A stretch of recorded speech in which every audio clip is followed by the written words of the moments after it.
Si en algo estamos de acuerdo los seguidores del canal, es que el Nokia 3220 es un móvil bastante nostálgico, que nos recuerda aquellas épocas donde tuvimos nuestros primeros celulares con cámara, y mucho más este modelo, porque tanto por las luces y la posibilidad de personalizarlo por completo a nuestro gusto, pero no todos saben que este modelo tan conocido tuvo un antecesor que fue pionero por parte de Nokia en estar orientado a un público juvenil, donde la personalización completa era su principal atractivo.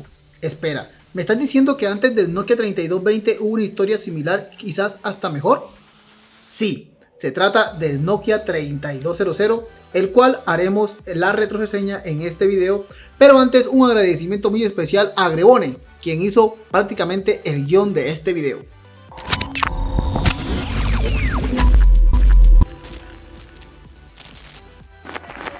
En el año 2003, Nokia lanzó al mercado varios dispositivos repartidos en todas las gamas. Entre ellos, podemos destacar el popular Nokia 1100. Y en gamas más altas, Nokia lanzó al mercado varios modelos con diseños algo más exóticos, como una forma de llamar a los móviles de la época que salían de los diseños tradicionales. En su momento, este tipo de móviles no tuvieron mucho éxito, pero en los tiempos actuales, tener uno de ellos es motivo de envidia de cualquier coleccionista.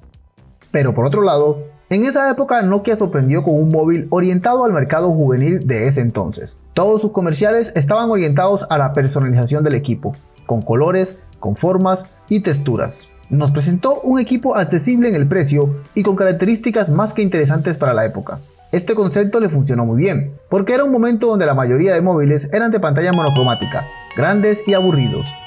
Con esta línea de dispositivos la historia fue distinta. Este móvil tipo barra, con unas medidas de 108 x 45 mm y otros 21 mm de grosor, 90 gramos de peso, era bastante compacto gracias a la carcasa protectora transparente que le daba robustez al teléfono. Esta carcasa, aparte de ser muy resistente, resultaba ser uno de los encantos principales del teléfono, ya que fácilmente la podías retirar para personalizar el teléfono.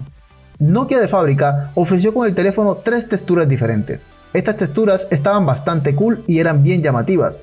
Lo teníamos disponible en verde con naranja y negro estilo graffiti, azul estilo oceánico, rosado y naranja estilo bloques. Pero sin embargo, si deseabas personalizarlo aún más, Nokia nos incluía un accesorio bastante curioso llamado troqueladora, o sea, una cortadora. Se veía como un capullo, con las medidas exactas del móvil, que se podía utilizar para moldear nuevas texturas. También aquí mismo podías guardar las texturas que no estuvieses usando, y así no se te fueran a perder. Pero realmente era bastante fácil tomar el cover que tenías y tú mismo recortar el dibujo que quisieras a la medida. En el mercado se vendían varios diseños de carcasas para este móvil, por si deseabas cambiar la carcasa transparente por otra de color y te quedara más cool con otra combinación de colores. En todo caso, nunca encontrarías un Nokia 3200 igual al otro porque la opción de personalizarlo era casi que infinita. No cabe duda que con toda esta personalización en su parte estética se convertía en un celular bastante llamativo. Ahora fijémonos en el teclado. Este era bastante diferente y novedoso. Las teclas estaban ubicadas en unas burbujas separadas entre sí. Las teclas de llamada y de finalizar estaban en burbujas individuales. Asimismo la tecla direccional, mientras que el teclado alfanumérico se ubicaban 2 números por burbuja. Podía gustarte o no, pero hay que decir que fue el único modelo de Nokia que tuvo este diseño de teclas que en su época fue bastante original y además iluminado en blanco. Por el costado izquierdo nos encontramos con el altavoz. Y en la parte superior nos encontramos con el botón de encendido u apagado, el cual también podías usar para cambiar rápidamente de perfil. Y junto a este botón nos encontramos con el puerto infrarrojo, de hecho pensé que era su linterna. Las demás conexiones se ubican en la parte inferior del dispositivo. Nos encontramos con la conexión típica de la época Nokia PodPort 1.1. Por aquí podías conectar tus manos libres y también conectarlo a tu computador por medio del cable DKU5. También este móvil ya era compatible con la primera versión del Nokia PC Suite. El cargador de este móvil resultaba ser el mismo gordito de siempre presente en los móviles de Nokia de esa época. Sin embargo, aquí hay otra función genial de este dispositivo, y posiblemente en un principio no la descubrieras. Pero aquí mismo, arriba de la entrada del cargador, había una linterna. Sí, ahí estaba. Esta se activaba oprimiendo sostenidamente la tecla asterisco, que bueno, me imagino lo útil que era teniendo en cuenta su buen alcance lumínico. No hay botones de volumen, porque curiosamente Nokia decidió presentar una nueva función, control de volumen automático. Sí, con el lanzamiento del Nokia 3200. La función consistía en que el teléfono ajustaría o reduciría el volumen del altavoz según el entorno. Por ejemplo, Si estabas caminando por la calle, el volumen se ajustaba y cuando regresabas a un edificio se reducía a la normalidad. En un futuro cercano, decía la marca, esta función reemplazaría los botones de control de volumen en la carcasa del teléfono. Esta característica sería típica para los próximos teléfonos de Nokia.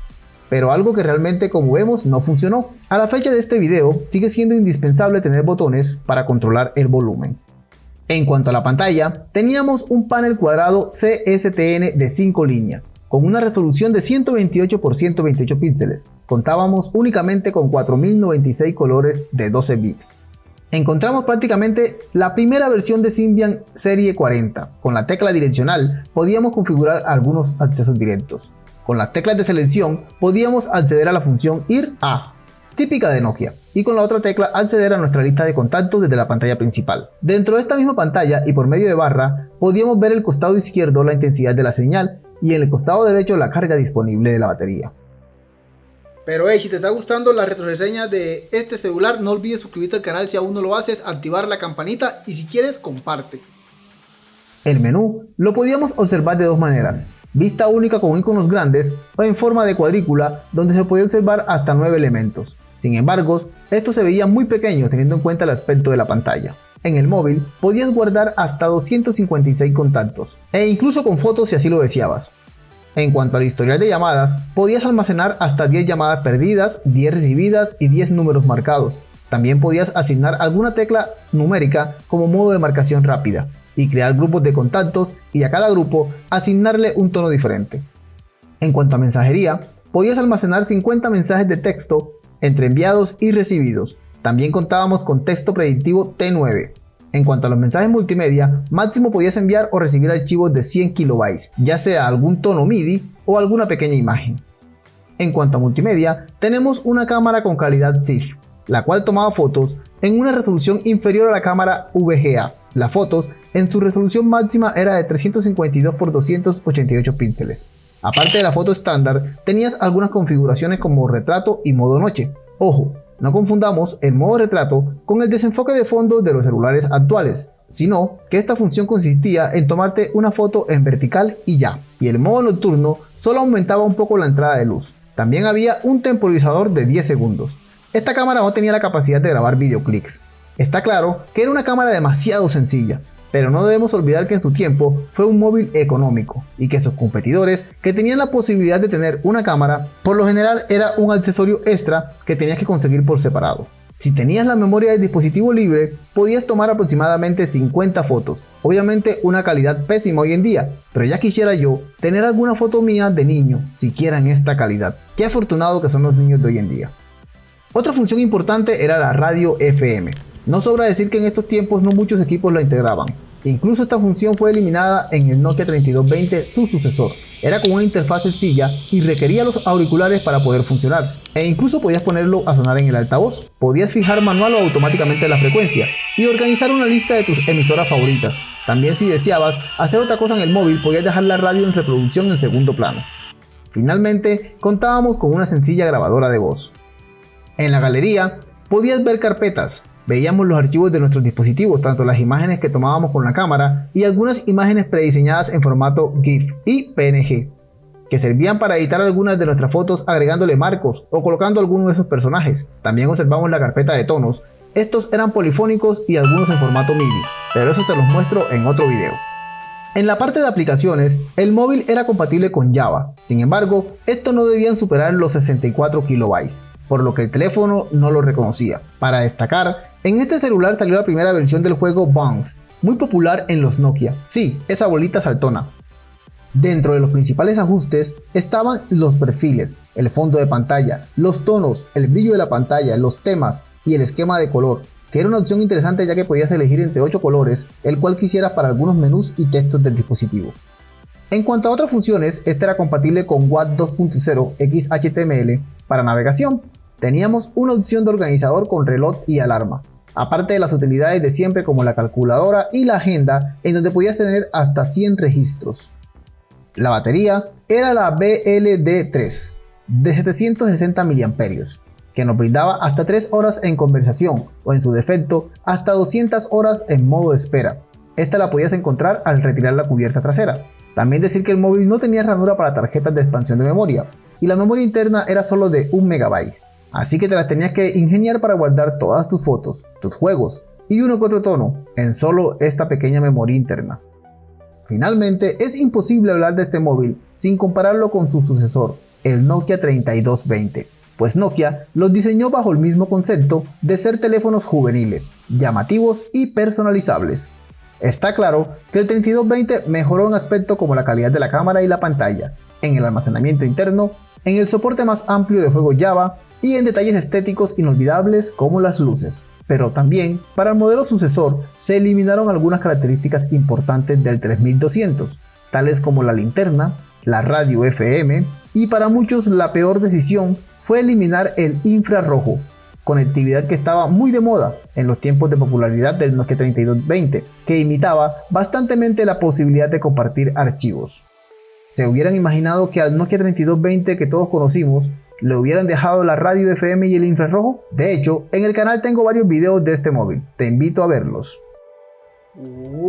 Pues bien amigos, interesante este celular, esta retroreseña, espero que te haya gustado. Este es el Nokia 3200, no hay nada más que decir. Si se quedó algún dato te digo pues que lo dejes en los comentarios. Cuéntanos también si usaste este celular, si lo recuerdas, si creaste sus covers, que está lo más de cool, me pareció lo más interesante de este celular. La verdad que muy bonito, yo en su momento no lo vi, no lo usé, solo recuerdo del Nokia 3220 hacia adelante, pero este no. Bueno amigos, espero que les haya gustado. Nuevamente gracias a Gregone por haberme hecho prácticamente el guión de este video. No olviden suscribirse al canal si aún no lo hacen. Nos vemos en un próximo video, pero antes te dejo con estos otros dos videos. Chao, chao.